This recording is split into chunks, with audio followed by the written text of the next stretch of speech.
Kia ora. My name is Kyra and welcome to this presentation on counselling. What is it all about? This is an explanation for children or tamariki within Aotearoa, New Zealand who attend primary school. So today we will be looking at what is counselling, and although this is a recorded version of this presentation, there is an interactive part that you are welcome to participate in. You will need pens or felts and paper, so if you haven't got those, you might want to pause and go and get them. Also, my email address will be at the end of this presentation, so if you want to email me afterwards, you are most welcome to do so. So as I said, my name is Kyra and I live in Kirikiriroa, Hamilton in the mighty Waikato, and I have the great job of being a counsellor. I work for an organisation called Skylight Trust, and Skylight supports children, young people and their whanau to navigate through tough times by building resilient individuals and communities. They have a really cool website where you can access lots of resources around different emotions and feelings. There's also different programs that they run that you can find out about, and a library that is a nationwide access to for free. So if you're interested, go and check them out. So let's get started. Here are a couple of questions for you. Have you heard of a counsellor before? What do you think a counsellor might do? Well, the hope is that by the end of this presentation, you'll have a bit of an understanding of what that is. A counsellor is someone who listens to you. A counsellor is someone who cares about how you are doing. They're interested in your thoughts and your feelings. A counsellor is someone who might help you if you are having some problems. And a counsellor, although they listen to you and hear you, they keep everything private unless they're really concerned about your safety or somebody else's safety. But they will talk to you more about that. So you might ask the question, how is talking to a counsellor different than talking to a friend, a parent, or a trusted adult? Well, in some ways, it can be very similar to talking to a friend or a trusted adult. And most of us are quite lucky to have people in our lives that we can talk to and trust. Sometimes, though, it's good to have someone who is separate from your family and friends. Have you ever been talking to a friend about something that's quite important to you and they don't seem that interested? Or they change the subject, or they say, oh, yeah, that happened to me and this is what I did. Or you might be crying and they say, oh, don't cry, don't cry. Or you might be having a reaction to something and they say, oh, you're making a big deal over nothing, just get over it. People try to say helpful things to us, but sometimes what they say can be a little bit hurtful and can close us down from talking any further. Because talking about feelings can be pretty tough, huh? And sometimes it's not what they say, but what they do. Have you ever had something like this happen for you? It might be that someone's too busy on the phone or on the computer, or something really cool comes on TV, or everybody is so excited and happy to see each other that they're all talking at once. You might end up feeling a bit like the eagle at the bottom of the page. Well, the thing is that a counsellor is different because they've spent many years training to learn how to listen to people really carefully. A counsellor notices your feelings and how you might be responding and will try and support you with what's going on. A counsellor doesn't tend to tell you too much about themselves because the time you are at counselling is your time and you get to choose what to do and what to talk about. When you meet with a counsellor, there should be no interruptions, so no phone calls or people coming in and out of the room. Sometimes it does happen, but for the most part, the focus is meant to be on you. It's your time. So a counsellor will help you to figure out what the problem is and try to find some answers or solutions. So another question, why do people go to counselling? Yeah, that's a good question. So, usually it's because they're struggling with a really big feelings. And we're going to talk a little bit more about feelings as we go through this presentation. However, sometimes we have lots of feelings all the time, every day, but sometimes we have big feelings that feel like they're kind of taking over our lives. Have you ever felt like that? I know I certainly have. But feelings don't last by them, they don't exist by themselves. They have a reason why they come about. And what I've done is I've listed some reasons that might cause people to have big feelings. I'm just going to go through those fairly quickly, just to give you some ideas. So, school. So, some tamariki love going to school, and some really don't like it. And there could be lots of different reasons for that. It might be that there's some pretty bad bullying going on, or you had some really good friends and now you don't have any, or they're not including you. Or you find the schoolwork really hard and everyone seems to be able to do it, but you're really struggling. Or you might really like going to school, but things get in the way, like there's no petrol in the car, or you don't have the right uniform. And it might leave you feeling a bit whakama and you don't want to go to school. So those could be some reasons. Violence. Violence happens in our homes and in our communities. And it's a really scary thing. And when we think about violence, we probably think about physical violence first. So the hitting, the breaking things, the destroying things. And that's pretty scary. But there are a lot of different types of violence as well. And it's really important that you have someone safe you can talk to about what's going on. As humans, we live and we die. And unfortunately, we're going to experience people dying in our lives. And you may have already experienced that. That could be a parent, a sibling, a nan, a koro, an auntie, an uncle. It could also be a pepe that passes away or a good friend. Those are big things to deal with. Health issues. Could be health issues for children, like they might have bronchiectasis or asthma or diabetes, or someone in your family might have a health issue. They all have an impact on our lives and how we deal with things. Changes. We go through changes all the time, and some changes we like and some changes we don't like. As children, you go through lots of physical changes. You go from being a little 5-year-old to a 10-year-old. You grow and your clothes end up being needing to get bigger clothes because you've got so much taller.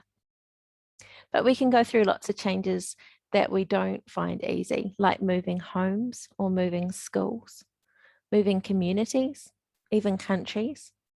Sometimes even changing, like at the end of the year, changing classrooms, going from finishing with one class and one teacher, moving to the next year, that can be really hard to deal with. Identity. Who am I?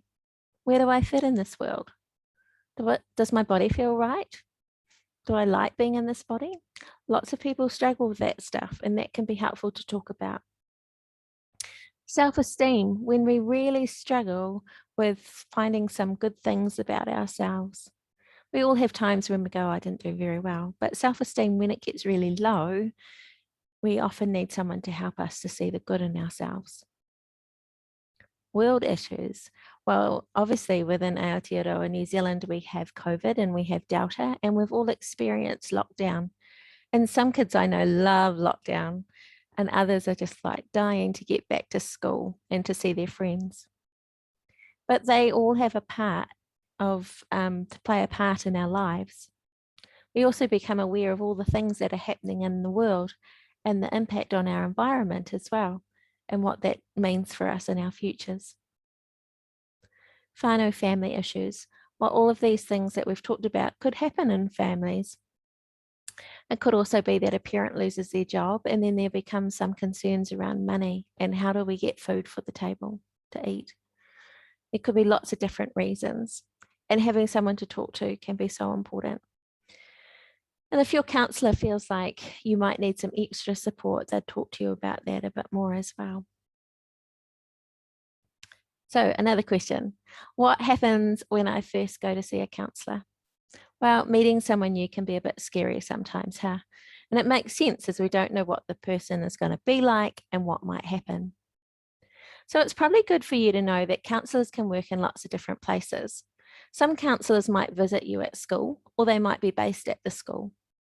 Others might have an office that you can go and visit them in, and others might visit you at home or at a public space like a room in a library, if that suits you better. Being under 12 years old, a counsellor is likely to have spoken to your parents or caregivers before you meet. And this is so they can arrange times for the day and time and place that you can meet up together. Your parents, caregivers, whanau might come along with you for the first meeting, or you might feel comfortable to go by yourself. A counsellor really wants you to feel comfortable and safe, so understands that you might need someone there with you. A counselling session or a counselling meeting lasts for about an hour. Now, that might seem like a long time, but there's quite a bit to do in that first hour. And at the end of that hour, if you're like, this is not for me, or you didn't like the counsellor, then it's your choice whether you go back again or not. Counselling is never something that you should be forced to do. So what might their room look like? Well, counsellors who work with children usually have lots of fun things, and they do this so that when children come into the room, they can feel a bit more relaxed and can focus on something fun while they settle in. Do you see anything there that you like the look of? When I work with children, I always have some fun fidget type toys with me, like these ones.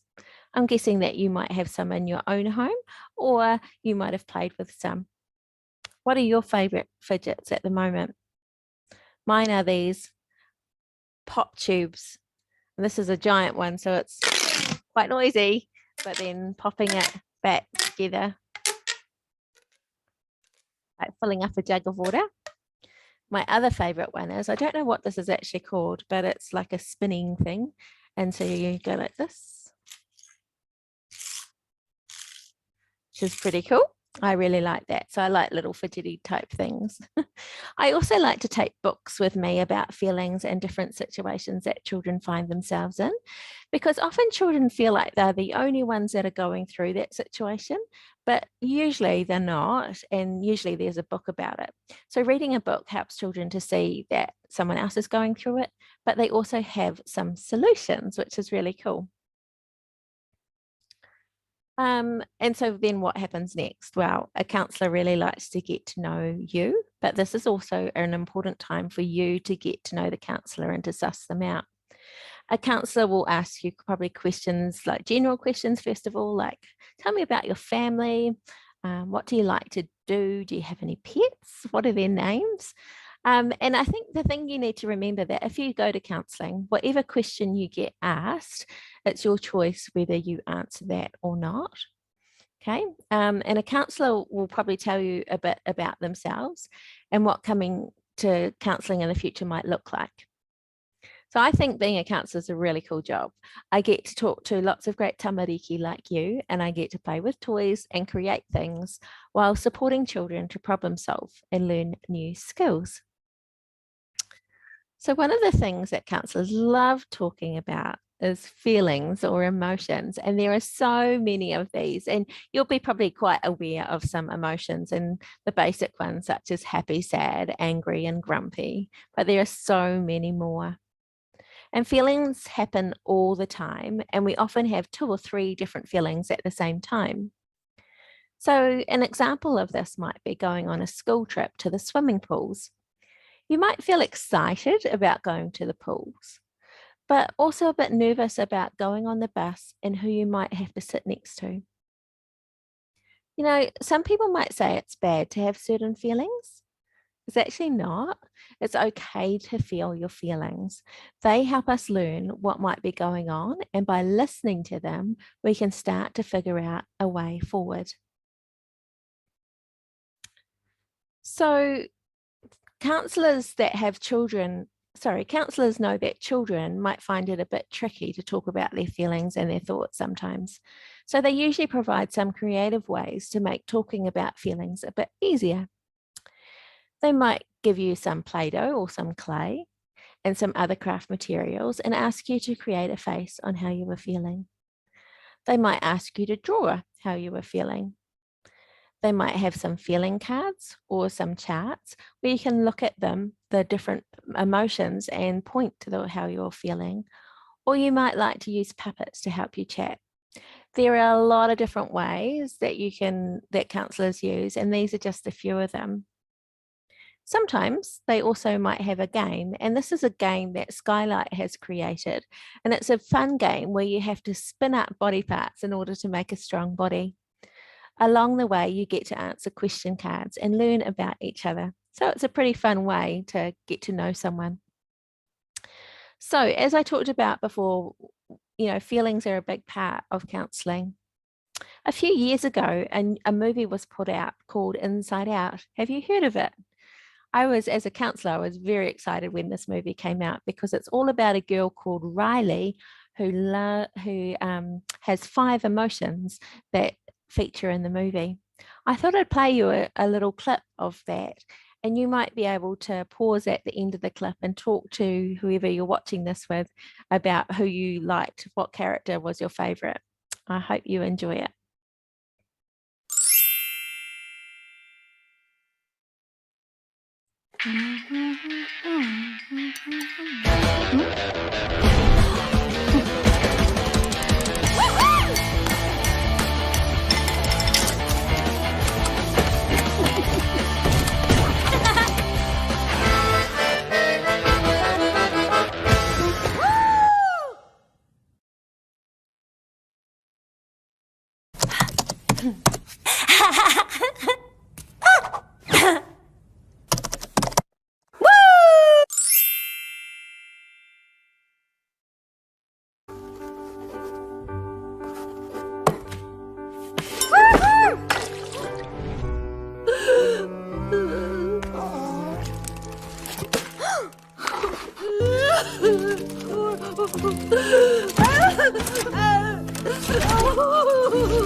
Okay, hopefully that played okay. If it was a bit staticky, you might want to just do a search on YouTube and watch it properly.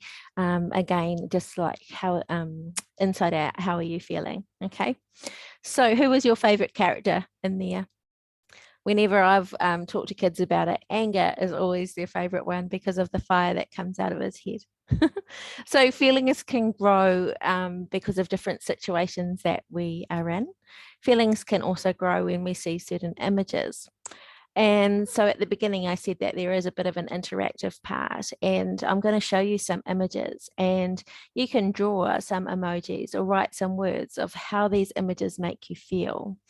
Now, just remember that it's okay if the person that you're with has a different feeling or a different word for the image, because we all have different responses to things, and that's okay. Whatever you feel is correct. Okay, so let's see how we go. I'll probably do about 5 to 10 seconds on each image. Okay. Oh, not that again. My apologies. Okay. This image. Here we go.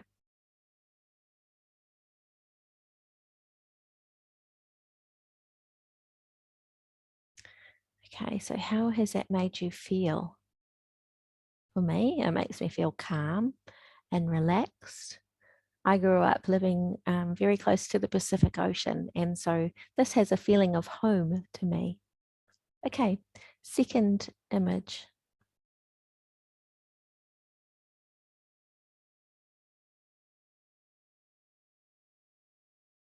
How does that make you feel?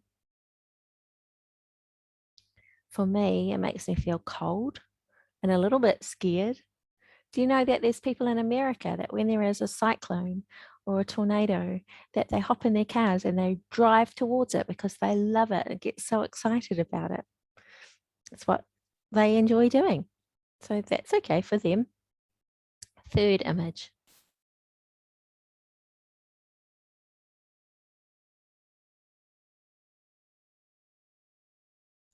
How does that make you feel?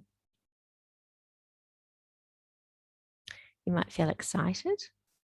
You might be like, yeah, that looks so fun. You might feel a bit jealous because you haven't been able to have a birthday with your friends because of lockdown. Makes sense. And the last image. How does that make you feel? I know for me, it makes me laugh. I think it's a little bit funny. And some people might be scared of horses, and that might be not a funny image. Okay, so feelings can grow when we experience things. Feelings can grow when we see things. Feelings can also grow when we hear certain music and sounds. So I'm going to play you some little clips. Unfortunately, there is a little video that goes with them, or a video picture at least. You might want to close your eyes if that's going to distract you. And then I'll play the clips for you, but up to you. Okay, here we go.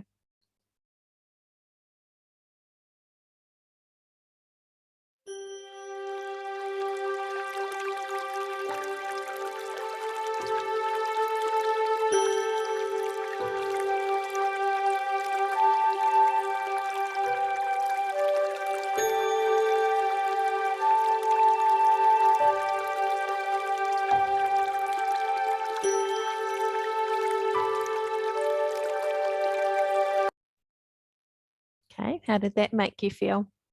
Did you draw any feelings or emoji faces? I'd be really interested to see what they are. If you want to email me afterwards, you're most welcome. Okay, for me, that feels quite relaxed and calming. Okay, this next one, the picture kind of gives it away, but let's give it a go.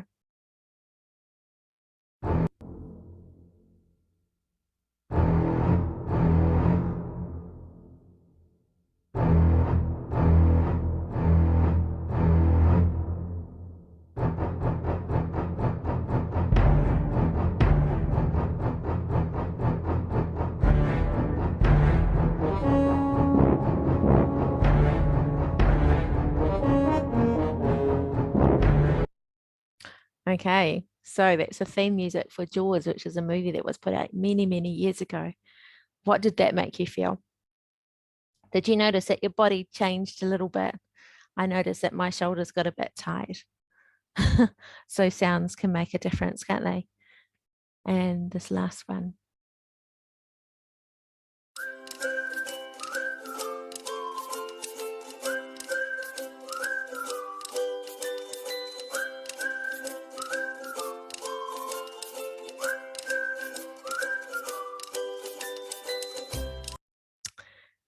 Feelings can make you move around as well, which you might have noticed. I can't help but kind of bop along to that one. And I know that when I was creating this presentation and I was feeling a bit stressed sometimes, I'd have that music on, it would help me. How did it make you feel? So feelings can grow from our experiences. Feelings can grow from what we see. Feelings can grow from what we hear. Feelings can grow in so many ways. They can grow when we eat something yummy, like your favorite food, or if you have to eat something yucky, that's a feeling that would grow. When you smell something, you might be able to see the dog at the front, at the top of the page, smelling a shoe. Dogs are a bit weird like that, aren't they? They're like smelling shoes and underpants. And it's not something that I want to do, but for the dogs, it brings them joy. Okay. Others might have feelings grow when they're out in the sun. They might love being in the sun and being with friends. Feelings grow all the time. And feelings are always connected to our thoughts and our actions. And it might seem a bit strange, but it automatically happens. What we think affects how we feel and how we behave. So, for example, when I was probably in year 3 or 4 at primary school, which was many years ago, I remember my teacher standing up at the beginning of the term and saying, right, class, this term we're going to do speeches. No, I was not very happy about that. And my thoughts started going, I can't do this. I can't speak in front of people. I might start crying. My voice might shake. People might laugh at me. And automatically, I started having some big feelings of feeling scared, of feeling nervous, feeling upset. And automatically, my behavior started to change. I started biting my fingernails. My cheeks got red and my head went down. My eyes started to water up because I was so scared about having to do a presentation or a speech in front of the class. Do you know, my body was trying to tell me that I was in a bit of danger, even though I was safe. But our bodies are designed to try to keep us safe. And, you know, in life, we can go through some really tough times. And we might sort of go, well, when am I ever going to feel better? And, you know, the best thing to do is to talk to someone like a counsellor. And talking sounds like such an easy thing to do, but it's not sometimes, hey, it can be really hard. Just remember that if you go to a counsellor, it's not just talking one-on-one. There are activities to help you through. There's games, there's books, there's art, there's play. They can help you come up with plans. So, for example, if you were having the big feeling of feeling worried or anxious, you might find it really helpful to have something to squeeze, and your counsellor might make like a little squishy with you. So you might get a balloon and pop some Play-Doh in it and tie it up, and then you can have something you can squish and take with you when you're feeling anxious. Or if you're struggling to remember some good things about yourself, you might make a jar with coloured layers of sugar or salt in it, so that each colour reminds you of something special about you. So if you had like a row of yellow in the jar, the yellow might remind you that you are friendly. And your counsellor will probably say, well, can you give me an example of a time that you were friendly? And you might say, well, one time I saw someone sitting by themselves and I went and spoke to them, but you know, it was nothing. Do you know what? That is a big thing to do that. And it's really important to celebrate those things. And a counsellor will help you to see the strengths and the good things in yourself. Just remember that when we have these hard feelings, it's actually okay to feel them. Everybody feels them sometimes. We don't like it, but it doesn't make us weak. It makes us human, and it helps to talk about it. So, if you're wondering if you should go to counselling or not, I would suggest, why don't you give it a go? I've worked with lots of children in tamariki over the years, and a lot of them are like, oh, I don't know if I want to go. And I say to them, just go along one time, Go and suss me out or suss out the counsellor that you're seeing and see what you think. And just know that at the end of the session or the end of the appointment, you are welcome to make your own choice. It's your choice if you go back again or not. Okay. So I'm just going to do a brief little summary. So a counsellor is someone who has been specifically trained to support you in learning about your feelings. A counsellor works with you to find ways to help you with problems you might be facing. Counselling is all about you. You can choose what you want to say. Counselling is kept private unless the counsellor is worried about your safety or somebody else's safety. Counselling can be fun. There are lots of fun ways to talk about feelings and to come up with plans to help yourself feel better. It's your choice if you go to counselling, and it's your choice if you want to stop. Your thoughts and your feelings are so important. So thank you so much for listening. Ngā mihi nui. If you've got any questions, comments, feedback, or want to share with me some of the pictures that you drew today, please feel free to email me at schoolcounsellorkyra@skylight.org.nz. I hope that was helpful for you, and I just wish you all the best with your journeys. Kia ora.